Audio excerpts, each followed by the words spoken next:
Set Plus TV, safety for all. السلام علیکم ورحمۃ اللہ وبرکاتہ. نحمده ونصلی علی رسوله الکریم. فاعوذ باللہ السمیع العلیم من الشیطان الرجیم من همزه ونفخه ونفثه. بسم اللہ الرحمن الرحیم. وذکر فإن الذکریٰ تنفع المؤمنین. رب اشرح لی صدری ویسر لی امری واحلل عقدۃ من لسانی یفقہوا قولی. تمام قسم کی تعریف سدا زندہ سلامت رب العالمین کے لیے سداوار ہے.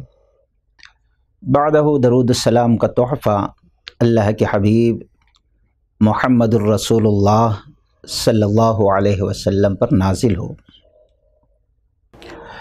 جس موضوع پہ ہمیں قسطوں میں کچھ بات کرنا ہے وہ ہے علامات قیامت اور ہمارا معاشرہ. قیامت، آخرت ہمارے ایمان میں سے ایمان کا ایک اہم حصہ اور جز ہے. ہم اس وقت تک مومن ہو ہی نہیں سکتے، ہمارا کوئی عمل، کوئی عبادت قبول ہی نہیں ہو سکتا جب تک کہ آخرت پر ایمان نہ ہو. اور آخرت کب قائم ہوگی، قیامت کب قائم ہوگی، اس کا علم رب کے سوا کسی اور کے پاس نہیں ہے. ان اللہ عندہ علم الساعہ، کسی کو نہیں ہے.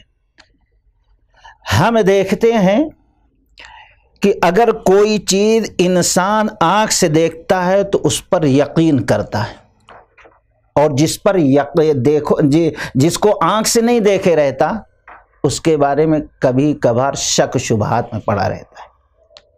لیکن ایمان کی علامت یہ ہے، ہم جو دیکھتے ہیں اس پر جتنا یقین ہوتا اس سے زیادہ کہیں ہمارا ایمان اس پر ہے کہ اللہ تبارک و تعالی نے جن چیزوں کو بیان فرما دیا قرآن کے اندر یا نبی کے ذریعے ہم تک پہنچا دیا، اس پر ہم ویسے ہی ایمان رکھتے ہیں اور یقین رکھتے ہیں.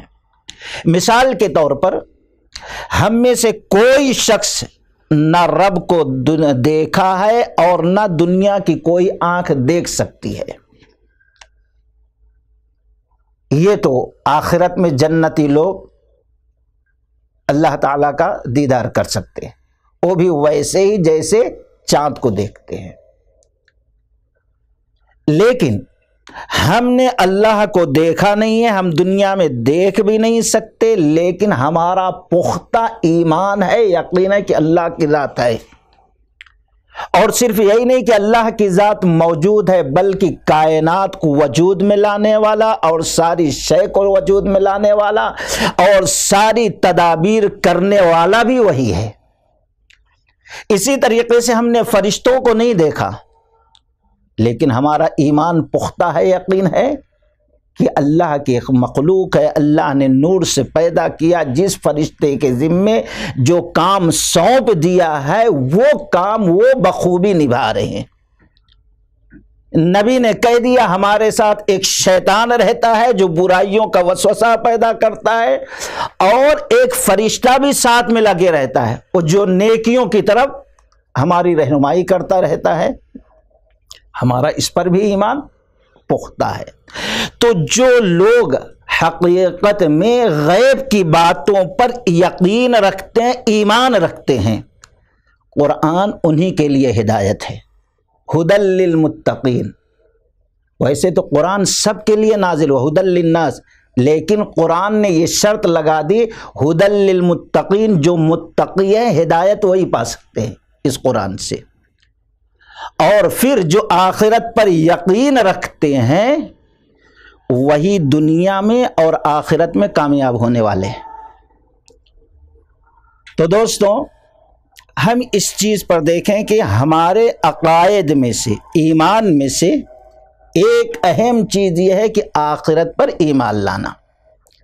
اب آخرت کب قائم ہوگی رب کے سوا کوئی جانتا نہیں ہے، لیکن قرآن اور حدیث کے ذریعے سے اللہ تبارک و تعالی نے کچھ علامتیں بتائی ہیں ہمیں کہ قرب قیامت وہ علامتیں ظاہر ہوں گی۔ ہم اس چیز کو اس لیے سامنے رکھتے ہیں تاکہ آخرت پر ہمارا ایمان اور مضبوط ہو جائے، اور دنیا کی طرف جو ہم بھاگ رہے ہیں ادھر سے ہم اپنا رخ موڑ کر ہم آخرت کی تیاری میں زیادہ کوشش اور محنت کریں، کیونکہ یہ فتنوں کا دور ہے جس دور سے ہم گزر رہے ہیں۔ ہزاروں قسم کے فتنے ہیں، عقائد کے فتنے، حکومت کے فتنے، اسلام کے دشمنوں کے فتنے، مال کے فتنے، گھر کے فتنے، اور نفسانی خواہشات کے فتنے تو اتنے ہیں کہ ایک انسان اپنی خواہشات کو پورا کرنے میں دن رات محنت کر رہا ہے، لیکن پھر بھی اس کو سکون نہیں مل رہا ہے۔ لیکن جب آخرت پر ہمارا ایمان مضبوط ہوگا تو اس طرف سے ہمارا دماغ ہٹ جائے گا۔ یہ فتنے آتے رہیں گے۔ ابن ماجہ کی ایک لمبی حدیث ہے، اس کے اندر اللہ کے نبی صلی اللہ علیہ وسلم نے فرمایا ایک فتنہ آئے گا، انسان سمجھے گا اب اس میں برباد ہو جائے، وہ فتنہ ختم ہو جائے۔ پھر دوسرا فتنہ آئے گا، انسان یہ سمجھے گا اب اس میں میں نہیں بچ سکتا، وہ بھی ختم ہو جائے گا، سمجھے گا یہ فتنہ بڑا تھا پچھلے فتنے سے۔ پھر تیسرا فتنہ وہ اور بڑا ہوگا، انسان کہے گا اس میں تو بچا لیکن اس میں اب ہلاک۔ اللہ کے نبی صلی اللہ علیہ وسلم نے فرمایا جو شخص تم میں سے یہ پسند کرتا ہے کہ ایمان کی حالت میں اللہ تبارک و تعالی سے ملاقات کرے تو اس کو آخرت کی تیاری کرنا چاہیے فتنوں کے دور میں۔ تو خیر ہم دیکھیں کہ جس معاشرے میں آج ہم زندگی گزار رہے ہیں قیامت کی کچھ علامتیں ہیں کہ نہیں ہیں، اور یہ علامتیں عام طور پر آج لوگوں کے درمیان بیان کی جاتی ہے تو کیا کہتے ہیں، ہاں بھائی قیامت کی یہ نشانی ہے، یہ تو ہونا ہے، ٹھیک ہے ہونا ہے، لیکن اگر بری علامتیں ہیں تو اس لیے بیان کی گئی کہ ایک مرد مومن ان علامتوں سے اپنے آپ کو بچائے، اپنے معاشرہ، اپنے دوست و احباب، اپنے گھر والوں کو بچائے۔ مقصد یہ ہے، اور ہم خاموش دل کو تسلی دے لیتے ہیں کہ نہیں یہ تو نبی نے بتا دیا ہونا ہے، لیکن اس لیے آگاہ کیا گیا کہ ہم اس فتنے سے اپنے ایمان کو، اپنے آپ کو بچائیں۔ اللہ تبارک و تعالی نے فرمایا هل ينظرون الا ان تأتيهم الملائکہ او یأتی ربک او یأتی بعض آیات ربک یوم یأتی بعض آیات ربک لا ينفع نفسا ایمانها لم تکن آمنت من قبل او کسبت فی ایمانها خیرا قل انتظروا انا منتظرون۔ اللہ تعالی نے فرمایا کیا تم کو انتظار ہے هل ينظرون الا ان تأتيهم الملائکہ کہ فرشتہ آ جائے، فرشتے کا سامنا ہو جائے، تم دیکھ لو، یعنی ملک الموت آ جائے۔ جس دن انسان مرتا ہے اس کے لیے آخرت قائم ہو جاتی ہے۔ اب اگر کوئی شخص ملک الموت کو دیکھ لیتا ہے اس وقت، یا اللہ تعالیٰ کا او یأتی ربک، یا تمہارا رب سامنے آ جائے، یعنی قیامت قائم ہو جائے، یہ دنیا ختم دوسری دنیا قائم ہو جائے، رب العالمین اپنے بندے کو اپنے سامنے ٹھہرائے اور زندگی کے ایک ایک لمحہ، ایک ایک سیکنڈ، ایک ایک لحظہ کے بارے میں سوال کرے، کیا اس کا انتظار ہے کہ اس وقت تم اصلاح کرو گے اپنی؟ او یأتی ربک او یأتی ربک او یأتی بعض آیات ربک، یا کہ تم کو انتظار ہے کہ تمہارے رب کی کوئی نشانی آ جائے نشانیوں میں سے۔ اگر ایسا ہے یہ تینوں چیزوں میں سے کوئی چیز کا سامنا تمہارا ہوگا تو لا ينفع نفسا ایمانها، اس کے پہلے اگر کوئی ایمان نہیں لایا تھا، اب یہ چیزیں دیکھ لینے کے بعد ایمان لاتا ہے تو اس کا ایمان اللہ قبول نہیں کرے گا۔ لا ينفع نفسا ایمانها، اس کا ایمان نفع بخش نہیں ہو۔ موت کا فرشتہ دیکھ لے، رب کے سامنے انسان ہوگا، کہے گا واپس کر دے اللہ تعالیٰ، عمل کرتے رہو، نہیں، کوئی چانس نہیں، ختم۔ یا کہ اپنے آپ کو مسلمان کہتا تھا لیکن نافرمانیوں میں فسق و فجور کی زندگی گزار رہا تھا، اب دیکھ لیا موت کو، یا کہ میدان محشر میں رب کا سامنا ہوا، یا رب نے نشانیوں میں سے کوئی نشانی وجود میں لا دیا، وہ انسان اپنے آپ اس نشانی کو دیکھ لیتا ہے، پھر توبہ استغفار کرتا ہے تو اللہ تعالیٰ اس کی توبہ بھی قبول نہیں کرے گا۔ لا ينفع نفسا ایمانها لم تکن آمنت من قبل او کسبت فی ایمانها خیرا قل انتظروا انا منتظرون، اے نبی کہہ دو یہ ایمان نہیں لاتے یا اصلاح نہیں کرتے، برائیوں سے نہیں رکتے، خواہشات کو پوری کرنے میں لگے ہوئے ہیں، تو کہہ دو تم بھی انتظار کرو، ہم بھی انتظار کریں گے، پتہ چل جائے گا وہ۔ تو اب وہ کون سی نشانیاں ہیں بڑی؟ اب یہاں بڑی نشانیاں ہیں، ابھی بڑی نشانی نہیں آئی۔ قیامت کے نشانیوں کو ہمارے علماء نے دو حصوں میں تقسیم کیا، بڑی نشانی، چھوٹی نشانی، علامات صغرا، علامات کبرا۔ اب چھوٹی نشانیاں اگر ہم دیکھتے ہیں تو لاتعداد ہیں، اور تقریباً سب ہمارے معاشرے میں آج پائی جاتی ہیں۔ یہ چھوٹی نشانیاں جو ہیں دیر میں پوری ہوتی ہیں، لیکن بڑی نشانی جب آئے گی تو ایک ختم نہیں ہوگی، دوسری آ جائے گی۔ اللہ کے نبی نے فرمایا تسبیح جیسے توڑ دیا جائے، دانا زب زب زب گرتے جاتے، ویسے وہ نشانیاں آتی جائیں گی، اس میں دیر نہیں لگے گی۔ تو ہم جو پہلے ہمارے معاشرے میں چھوٹی علامتیں ہیں قیامت کی، ہم ان علامتوں کا تذکرہ کریں گے۔ ان میں سے پہلی علامت جو آپ کے سامنے آج بڑے اختصار کے ساتھ میں رکھوں گا، امام بخاری رحمۃ اللہ علیہ بخاری شریف کے اندر راوی خادم خاص انس بن مالک رضی اللہ تعالی عنہ ہے۔ وہ کہتے ہیں کہ اللہ کے نبی صلی اللہ علیہ وسلم نے فرمایا ان من اشراط الساعہ، قیامت کے علامت میں سے ایک علامت ان یرفع العلم، اللہ تبارک و تعالی علم کو اٹھا لے گا، ویسلبط الجہل، اور جہالت عام ہو جائے گی دنیا کے اندر۔ لیکن آج ہم غور کریں تو علم پھیل رہا ہے، علم کم نہیں ہو رہا ہے۔ کیا یہی چیز ہے؟ اگر ہم غور کریں ایک موٹے دماغ سے، چھوٹے دماغ سے، تو نہیں، ابھی یہ علامت ظاہر نہیں، لیکن ظاہر ہو چکی ہے۔ کس طریقے سے علم چھینا جائے گا ہم سے، کس طریقے سے علم اٹھایا جائے گا؟ یہاں علم سے مراد قرآن و حدیث کا علم ہے۔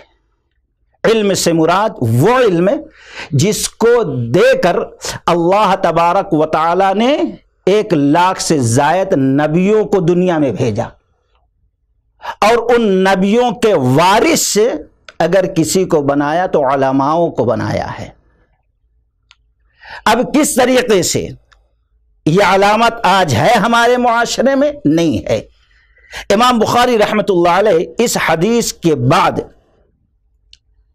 میرے خیال سے کتاب العلم کے اندر حدیث نمبر 100 عبداللہ بن عمرو بن عاص رضی اللہ تعالی عنہ روایت کرتے ہیں کہ سمعت رسول اللہ صلی اللہ علیہ وسلم یقول، کہ میں نے اللہ کے نبی صلی اللہ علیہ وسلم کو فرماتے ہوئے سنا، ان اللہ لا يقبض العلم انتزاعا ينتزعه من الناس، یا ایک روایت میں من العباد، اللہ تبارک و تعالی علم کو نہیں چھینے گا اچانک اپنے بندوں سے، علم کو نہیں اٹھائے گا.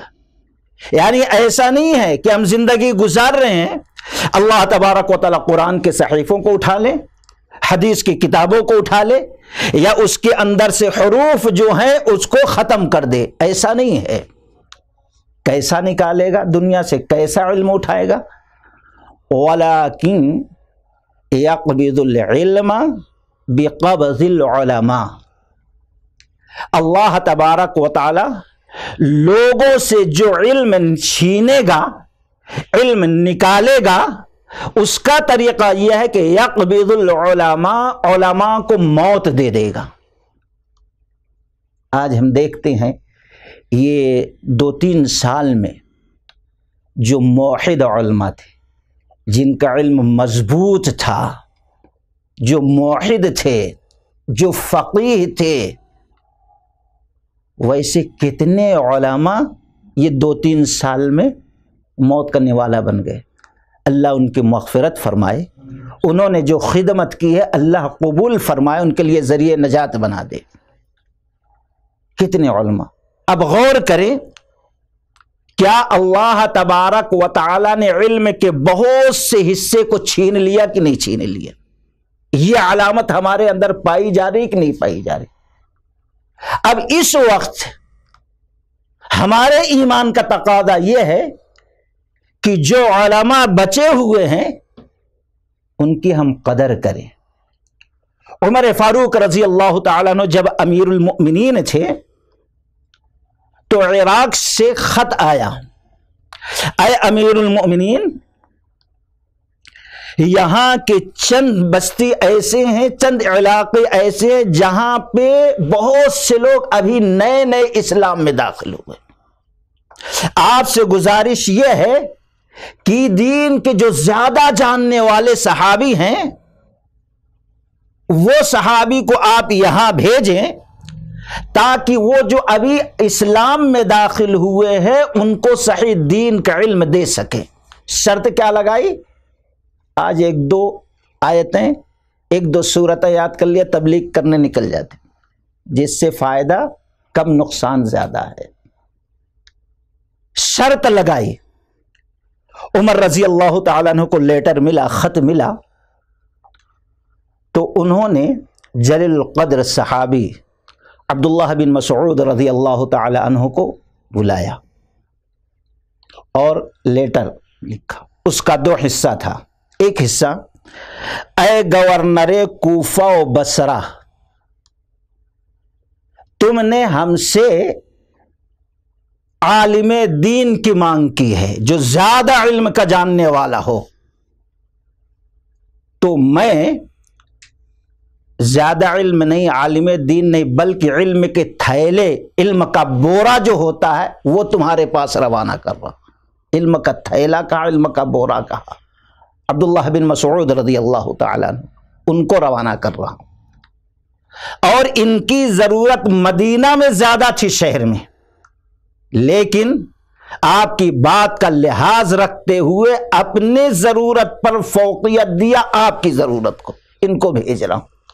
ایک حصہ یہ تھا خط کا. دوسرا حصہ، یہ عالم دین تو بھیج رہا ہوں، اس کی تم قدر کرنا، اس کی عزت کرنا، اس کا احترام کرنا. تو آج ہم غور کریں، اللہ تبارک و تعالیٰ نے یہ بڑے علماؤں کو جو ہم سے چھین لیا، ہمارے درمیان تھے، موت دے دی، تو کچھ رحمتیں نکل گئی ہیں. اب جو بچی کھچی ہیں، ہمارے ایمان کا تقاضا ان علماؤں کی عزت اور قدر کریں. تو علم چھیننے کا، ختم ہونے کا اللہ کے نبی صلی اللہ علیہ وسلم نے ایک ذریعہ یہ بتایا. ہم سمجھتے بہت سارے علماء دن پھیل رہا ہے، نہیں، بڑے علماؤں کا اٹھ جانا علم کا چھن جانا ہے ایک. اور دوسرا طریقہ، اللہ کے نبی صلی اللہ علیہ وسلم نے فرمایا وَيَنْقُصُ الْعِلْمِ، عمل کم ہو جائے گا. آج جاننے والے بہت ہیں، بہت زیادہ ہیں، لیکن عمل کرنے والے تھوڑے. رات بھر تقریریں ہوتی ہیں، علم خوب آ جاتا ہے، لیکن پھر فجر کی نماز میں کتنے لوگ رہتے ہیں؟ عمل کہاں گیا؟ اہل علم جو حقیقی ہوتے ہیں، جو عالم ہوتے ہیں، جو جاننے والے ہوتے ہیں، وہ اپنے علم کے مطابق عمل کرتے ہیں اور لوگوں کی ہدایت کا ذریعہ بنتے ہیں اور لوگوں کو صراط مستقیم پر چلانے کی کوشش میں لگے رہتے ہیں، لوگوں کو منکرات سے روکتے ہیں. اگر کوئی شخص اپنے علم کے مطابق عمل نہیں کرتا ہے تو وہ علم اس کے لیے ذریعہ عذاب اور ذریعہ ذلت بنے گا. یاد رکھیے. اب ہم غور کریں، بخاری کی ایک روایت ہے جس کو امام بخاری رحمۃ اللہ علیہ کتاب الرؤیا کے اندر نقل کیے اور کئی طریقے سے نقل کیے. لمبی حدیث ہے. اللہ کے نبی صلی اللہ علیہ وسلم نے نماز فجر ادا کی. آپ کا معمول تھا لوگوں کی طرف متوجہ ہوتے اور سوال کرتے، کسی نے آج خواب دیکھا ہے تو بیان کرے، میں اس خواب کی تعبیر بتاؤں. اتفاق سے ایک دن اعلان کہ کوئی نہیں خواب دیکھا تھا. اللہ کے نبی صلی اللہ علیہ وسلم نے فرمایا میں نے آج خواب دیکھا ہے. پھر آپ نے اپنے خواب کا تذکرہ کیا کہ دوست آئے اور لے کے چلے. دوزخ کی سیر ہو رہی ہے. چلتے چلتے اللہ کے نبی صلی اللہ علیہ وسلم ایک مقام پر رک جاتے ہیں. دیکھتے ہیں ایک شخص کو چت لٹایا گیا ہے اور ایک شخص پتھر کی اتنی بڑی چٹان لیا ہے اور اس کے سر پر کھینچ کر مارتا ہے. وہ چٹان دور جا کے گرتی، ادھر اس کا سر پھٹ جاتا ہے، قیمہ قیمہ ہو جاتا ہے. پتھر مارنے والا پتھر کے پیچھے بھاگتا ہے اور اس کو پھر اٹھا کر لاتا ہے، لائے تک اس کا سر پھر صحیح سالے، پھر مارتا ہے، پھر سر قیمہ قیمہ بن جاتا ہے اور پتھر دور جا کے گرتا ہے. مارنے والا لائے تک پھر صحیح، بار بار یہی سزا. اللہ کے نبی صلی اللہ علیہ وسلم نے کہا سبحان اللہ جبریل، یہ کون ہے؟ جرم کیا ہے؟ گناہ کیا ہے؟ اتنی سخت سزا دی جا رہی ہے. جبریل امین نے کہا اللہ کے نبی صلی اللہ علیہ وسلم، آپ کی امت کا یہ وہ شخص ہے جس کو اللہ نے قرآن کا علم دیا تھا لیکن یہ سویا رہتا تھا، عمل نہیں کرتا تھا. اللہ، حافظ صاحب ہیں، علم دیا ہے اللہ تعالیٰ نے خوب، لیکن اس علم پر عمل نہ کیے جس کی وجہ سے یہ سزا دی جا رہی اور قیامت تک دی جاتی رہے گی. گویا ایسے لوگوں کے مرتے ہی آخرت شروع ہوتی ہے اور عذاب بھی شروع ہو جاتا ہے. تو وینقص العمل. ایک تابعی آتے ہیں، حافظ ابن کثیر رحمۃ اللہ علیہ نقل کیا ہے، ظاہر بات ہے وہ صحابی سے علم سیکھا تھا، پختہ علم تھا ہم لوگوں سے زیادہ، اور دینداری بھی رہی ہوگی. وہ کہتے ہیں اے عبداللہ ابن مسعود، عباس رضی اللہ تعالیٰ عنہ، میرے دل میں ایک جذبہ اٹھا ہے، ایک شوق اٹھا ہے کہ اللہ نے جو مجھے علم دیا ہے اپنے فضل و کرم سے، اس علم کو لوگوں میں پھیلاؤں، عام کروں، لوگوں کی اصلاح کروں، دعوت و تبلیغ کروں. کہا اللہ نے بڑا بہتر جذبہ آپ کو دیا ہے، اس جذبے میں اللہ برکت دے. بہت اچھا جذبہ ہے، جاؤ دین کو عام کرو. لیکن رکو، قرآن پڑھا؟ ہاں قرآن پڑھا. آج بلا قرآن پڑھے ہوئے لوگ دین کے داعی بن جا رہے ہیں. سوچو، قرآن پڑھا؟ ہاں پڑھا. یہ بتاؤ قرآن کی 3 آیتیں تم نے پڑھا غور سے؟ کہا کون سی؟ کہا اتأمرون الناس بالبر وتنسون انفسکم وانتم تتلون الکتاب افلا تعقلون. تم کتاب کی تلاوت کرتے ہو، صرف نمازی کا ذکر نہیں، اخلاق کا ذکر، بد اخلاقی کی باتوں کا ذکر، جھوٹ کا ذکر، سچ کا ذکر، روزے کا ذکر، اللہ تعالیٰ کے کیا حقوق ہے، ماں باپ کے کیا حقوق ہے، رشتہ داروں کو کیا حقوق ہے، دشمنوں کے ساتھ کیا رہنا ہے، کیسے رہنا ہے، کاروبار کیسا کرنا ہے، کیا جائز کیا ناجائز، سب اللہ نے بیان کیا۔ پڑھے؟ ہاں پڑھا۔ اللہ کہتا ہے کیا تم لوگوں کو اچھائیوں کا حکم دیتے اور خود بھول جاتے ہو؟ آج ہم ٹھہر جائے خطبہ دینے، ارے چھوڑو مولوی صاحب کی حالت ایسی ہے بازار میں، ختم سب۔ کہا ارے اس پر تو میں نے غور ہی نہیں کیا۔ اللہ اکبر۔ دوسری آیت سورہ صف کی، یا ایھا الذین آمنوا لم تقولون ما لا تفعلون کبر مقتا عند اللہ ان تقولوا ما لا تفعلون، اے ایمان والو ایسی بات کیوں کہتے ہو جس پر تمہارا عمل نہیں ہے، کبر مقتا عند اللہ، اللہ کے نزدیک انتہائی قبیح جرم ہے، یہ بہت بڑا گناہ ہے یہ۔ کہو تم لوگوں کو نصیحت کرو لیکن خود اس پر عمل نہ کرو، یہ آیت سنیں، ارے اس پر تو غور ہی نہیں کیا میں۔ اچھا تیسری آیت کو سورہ ہود کی، حضرت شعیب علیہ السلام کے تذکرے میں اللہ نے بیان کیا، قوم کو نصیحت کرتے ہیں اور کہتے ہیں وما اريد ان اخالفكم الى ما انهاكم عنه ان اريد الا الاصلاح ما استطعت وما توفیقی، اے قوم کے لوگوں میں ایسا نہیں ہوں، تمہیں جن چیزوں سے روک رہا ہوں میں وہ چیز کروں، اور جن چیزوں کو کرنے کا حکم دے رہا ہوں میں ایسا نہیں کہ اس کام کو میں نہ کروں، میں حتی الامکان ان اريد الا الاصلاح، میں تمہاری اصلاح۔ اور ہم لوگوں نے آج یہ بھی بٹوارا کر لیا ہے کہ غیر مسلموں کو سامنے دین پیش کیا جائے تو اس کو دعوت و تبلیغ کہتے ہیں، مسلمانوں میں کیا جائے تو اس کو اصلاح کہتے ہیں۔ یہاں پر حضرت شعیب علیہ السلام کے قول کو اللہ نے ذکر کیا، ان اريد الا الاصلاح، اصلاح کا لفظ لاتے، وہ کافر تھے، ابھی ان کے اوپر ایمان نہیں لائے، کلمہ نہیں پڑھے تھے، لیکن اصلاح کا لفظ استعمال کیا ہے وہاں پر۔ کہا میں ایسا نہیں، کہا اس کو تم پڑھے تو تابعی کہنے لگے ارے اس پر تو غور نہیں۔ کہا جاؤ پہلے ان 3 آیتوں کے مطابق تم عمل کر لو، پھر اس کے بعد دعوت و تبلیغ کی شروعات کرو، یعنی پہلے عمل ہو پھر اس کی تبلیغ ہو۔ تو علم چھین جانے کا دوسرا طریقہ جو ہے، علم تو ہو لیکن اس کے مطابق عمل نہ ہو، یہ ذریعہ۔ اب بتاؤ یہ چیز عام ہے کہ نہیں ہمارے معاشرے میں؟ علم خوب ہے لیکن عمل 100 میں سے اگر 5% ہمارا عمل ہو جائے تو بہت ہے، الحمدللہ۔ یہ دوسرا طریقہ۔ تیسرا طریقہ جو ہے بڑے اختصار کے ساتھ اسی حدیث کے اندر ہے، جب اللہ تبارک و تعالی علماء کو موت دے کر علم چھین لے گا تو اب لوگ جاہلوں کو اپنا رہبر، اپنا پیشوا، اپنا سردار بنا لیں گے۔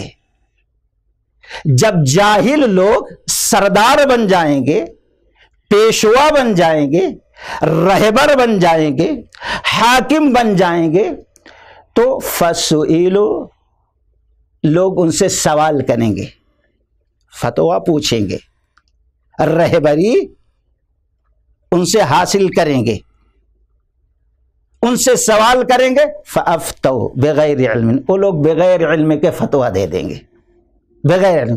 فَوَلُّوا وَأَوَلُّوا، وہ فتویٰ دیں گے، خود بھی گمراہ ہوں گے اور دوسروں کو بھی گمراہ کر دیں گے۔ آج دیکھو کتنے لوگ ہیں دوستو بغیر علم، اور خاص کر آپ دیکھو، اللہ رحم کرے، اللہ اصلاح فرمائے ہم پر، ہماری کہ آج مسجدوں پہ مدرسوں پہ بھی کئی لوگ کہتے ہیں بھائی ایسا عالم ہو جو ہماری سننے والا ہو، ہماری سننے، بلا رہے ہیں سیکھنے کے لیے بحیثیت عالم رکھ، لیکن ان کی سننے والا ہونا، قرآن و حدیث سنانے والا نہ ہونا، یہ ہے ہمارے معاشرے، یہ ہے علم کا اٹھ جانا ناقدر۔ اگر نہ سنے تو دنیا بھر کے الزامات لگا کے یہ جو دین کے سینٹر ہے وہاں کے رہبروں کا معاملہ یہ ہے یہ حدیث، اگر سمجھنا ہے تو اس پر غور کر لے۔ اور دوسری روایت ہے کہ اللہ کے نبی صلی اللہ علیہ وسلم نے فرمایا کہ ان من اشراط الساعہ، قیامت کی علامت میں سے یہ بھی ایک علامت، ان یلتمس العلم عند الاصاغر، لوگ اصاغر سے، چھوٹوں سے علم حاصل کریں گے۔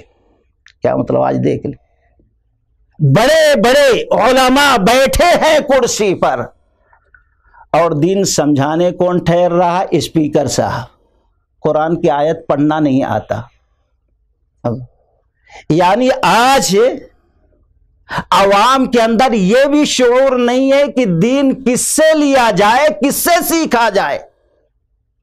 بڑے بڑے عالم ہیں بازو میں بیٹھے ہوئے، لیکن یوٹیوب پہ آ گیا، فیس بک پہ آ گیا، 2-3 تقریر اس کی عام ہو گئی، تو بس سب سے بڑا یہ شعور، یہ ہے دین کا چھن جانا۔ عبداللہ بن مبارک رحمت اللہ علیہ سے سوال ہوا، یہ اصاغر کا معنی کیا ہے جو اللہ کے نبی نے فرمایا چھوٹوں سے علم حاصل کیا جائے گا، یہ قیامت کی علامت ہے؟ تو آپ عبداللہ بن مبارک رحمت اللہ علیہ نے کہا اس سے مراد یہ ہے کہ لوگ اپنے رائے سے فتوا دیں۔ آج سنتے ہوں گے قرآن حدیث، لیکن میرا مشورہ، میری رائے یہ ہے، میرے خیال میں ایسا ہو سکتا ہے، انہوں نے ایسا کہا لیکن ایسا بھی ہو سکتا ہے۔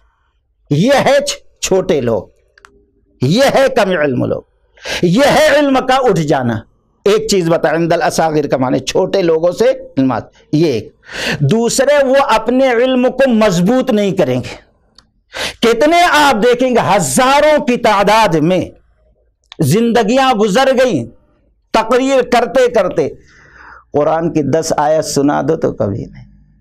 علماء کے پاس بیٹھ کر، حفاظ کے پاس بیٹھ کر، اللہ کی قسم قرآن کو صحیح پڑھنا سیکھنا یہ توفیق نہیں ہو رہی۔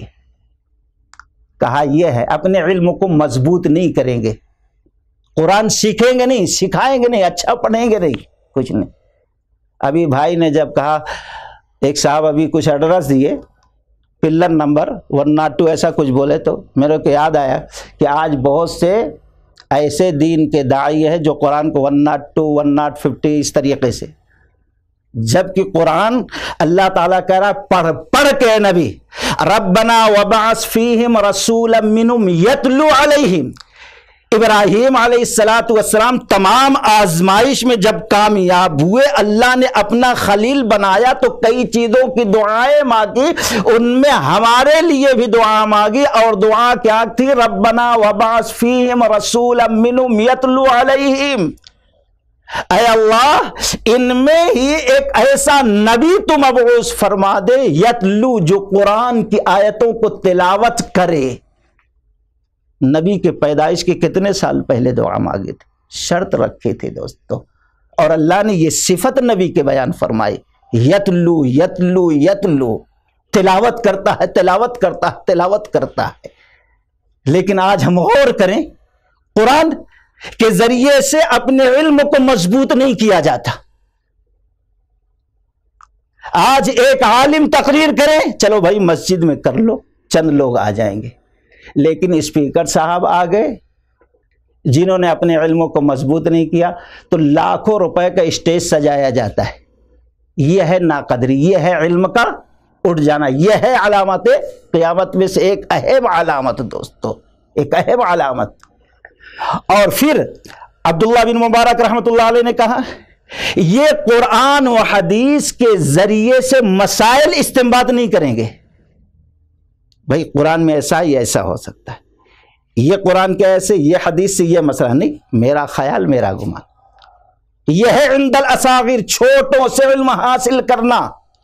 عبداللہ بن مسعود رضی اللہ تعالی عنہ کہتے ہیں کہ جب تک لوگ صحابہ کے ذریعے سے علم حاصل کرتے رہیں گے، صحابہ کے ذریعے سے علم آتا رہے گا، کبار علماء، بڑے بڑے علماء، ہمارے جیسے چدی پدی چھوٹے موٹے نہیں، بڑے بڑے علماء سے علم حاصل ہوتا رہے گا، پہنچتا رہے گا، جب تک یہ بہتری اور خیر پر رہیں گے۔ خیر پر یہ ثابت رہیں گے، لیکن جب چھوٹے لوگوں سے علم آنا شروع ہو جائے گا تو اب ان کا مقدر تباہی و بربادی بن جائے گی، اور وہ چیز آج اختلاف پہ اختلاف، اختلاف پہ اختلاف، فساد، لڑائی جھگڑے، بغض، حسد، کینہ، کپٹ، یہ ساری چیزیں عام ہوتی جا رہی۔ کیوں؟ یہ چھوٹوں کے ذریعے سے آج بڑے علماء بیٹھے ہیں لیکن چھوٹوں سے علم حاصل کیا جائے، ان سے فتاوے اور مسائل، یہ ہے ہمارے معاشرے میں قیامت کی ایک اہم علامت دوستو۔ اسی طریقے سے عند الاصاغر، چھوٹے لوگوں سے علم تلاش کرنے سے یہ بھی ہے بدعتی لوگوں سے علم لینا، سوال کرنا۔ آج کتنے ہیں اہل حق؟ ہم میں سے 10 منٹ کہیے مولوی صاحب سے، امام صاحب سے بیٹھ کر مسائل پوچھ لو، سیکھ لو، نہیں، گھنٹوں جو شیعہ علماء ہیں، بدعتی علماء ہیں، ان لوگوں کی سیڑھیاں سن سن کے اپنے عقائد کو، اپنے علموں کو، اپنے عمل کو برباد کرتا ہے آج نوجوان۔ تو خیر، یہ ہے علم کا اٹھ جانا۔ یہ 3 علامتیں ہم نے بڑی اختصار کے ساتھ رکھی ہے، اور آج تو یہ بھی چل رہا ہے، بہت سے لوگ علماؤں سے دور کر رہے ہیں، یہ ہے اصل۔ تو یہ کن کی علامت ہے؟